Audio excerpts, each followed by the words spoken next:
Sebelumnya, Assalamualaikum warahmatullahi wabarakatuh. Perkenalkan, kami dari kelompok 17 akan mempresentasikan hasil kerja kelompok kami mengenai analisis Indonesia gelap pada sektor hukum. Sebelumnya, perkenalkan, nama saya Bagus Ran Saputra dengan NIM akhir 230. Perkenalkan juga saya Fadil Iksan Zafrani dengan NIM akhir 234.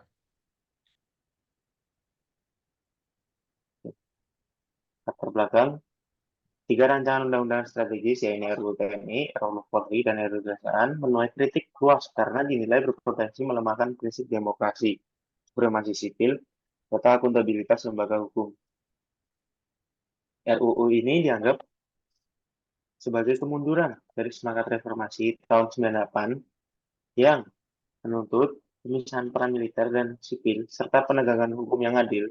Dalam dalam konteks ini, Pancasila harus kembali diteguhkan sebagai pedoman etika dan hukum untuk mencegah penyalahgunaan kekuasaan. Tujuan utama dari materi ini adalah menjelaskan pentingnya Pancasila dalam ketahanan nasional. Yang kedua adalah mengkritisi isu-isu seperti RUU TNI, Polri, dan Kejaksaan. Ketahanan nasional dan pilar Pancasila. Pancasila tidak hanya bisa sebagai dasar negara, tapi juga sebagai landasan ideologis dalam menjaga ketahanan nasional secara menyeluruh. Dalam situasi ketika lembaga hukum dan militer berpotensi disalahgunakan, nilai-nilai Pancasila seperti keadilan, kemanusiaan, dan demokrasi menjadi filter utama untuk menghindari penyimpangan kekuasaan. Ancaman terhadap ketahanan nasional yaitu ada 4, yaitu yang pertama, ketimpangan ekonomi, kedua, radikalisme, dan intoleransi, yang ketiga, ketidakadilan hukum, yang keempat, polarisasi dan disinformasi digital.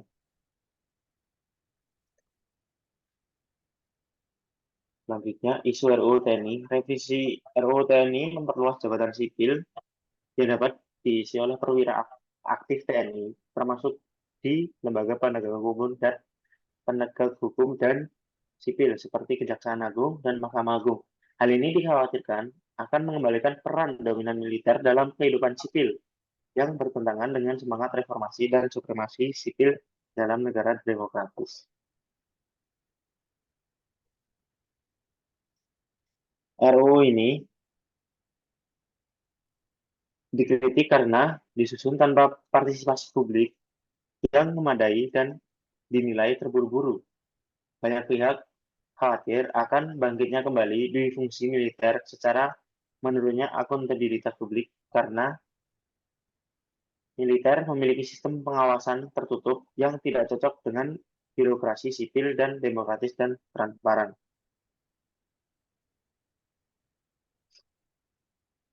Dalam permasalahan ini, solusinya yang diajukan meliputi judicial review ke Mahkamah Konstitusi, moratorium pengangkatan perwira aktif, kejabatan sipil, pembentukan lembaga pengawas independen, serta reformasi internal budaya organisasi TNI agar lebih profesional dan taat konstitusi.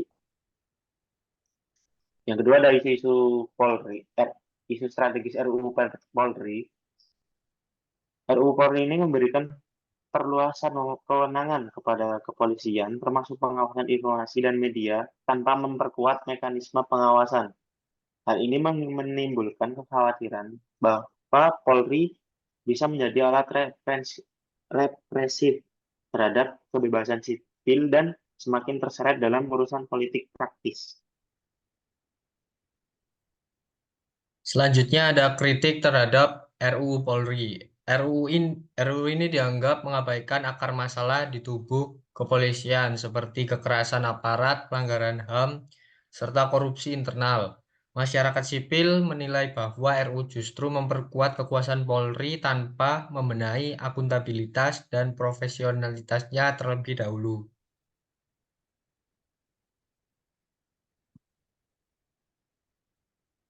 Solusi terhadap isu RUU Polri. Beberapa langkah yang diajukan antara lain pembatasan kewarganegaraan secara hukum, penguatan lembaga pengawas eksternal seperti Kompolnas, reformasi sistem pendidikan dan pelatihan Polri yang berbasis hak asasi manusia, serta pelanggaran keterlibatan Polri dalam politik praktis. Isu strategis RUU Kejaksaan. RUU Kejaksaan memberikan perluasan kewenangan yang sangat besar, termasuk di bidang intelijen dan penyusunan legislasi, serta wacana pemberian imunitas bagi jaksa. Hal ini dikhawatirkan akan mengganggu prinsip due process of law dan membuka ruang penyalahgunaan kekuasaan. Kritik terhadap RUU Kejaksaan. RUU ini dinilai mengaburkan batas antara lembaga eksekutif dan yudikatif. Pemberian hak imunitas kepada jaksa bertentangan dengan prinsip kesetaraan di hadapan hukum. Ditambah lagi lemahnya pengawasan internal membuat praktik korupsi dan kolusi di kejaksaan semakin sulit diberantas. Solusi terhadap RUU Kejaksaan. Solusi yang disarankan mencakup pembatasan kewarganegaraan secara proporsional, penolakan terhadap hak imunitas, penguatan Komisi Kejaksaan sebagai pengawas independen, serta pembukaan partisipasi publik dalam pengawasan dan pelaporan pelanggaran etik jaksa.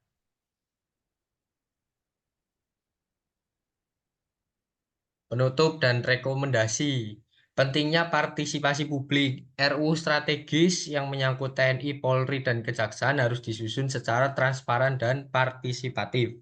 Masyarakat sipil, akademisi, dan media harus dilibatkan sejak awal agar produk hukum benar-benar merefleksikan semangat demokrasi dan keadilan. Terima kasih. Sekian Sekian dari dari kelompok kelompok 17. 17. Apabila ada salah, mohon dimaafkan. Wabillahi taufik walhidayah. Wassalamualaikum warahmatullahi wabarakatuh.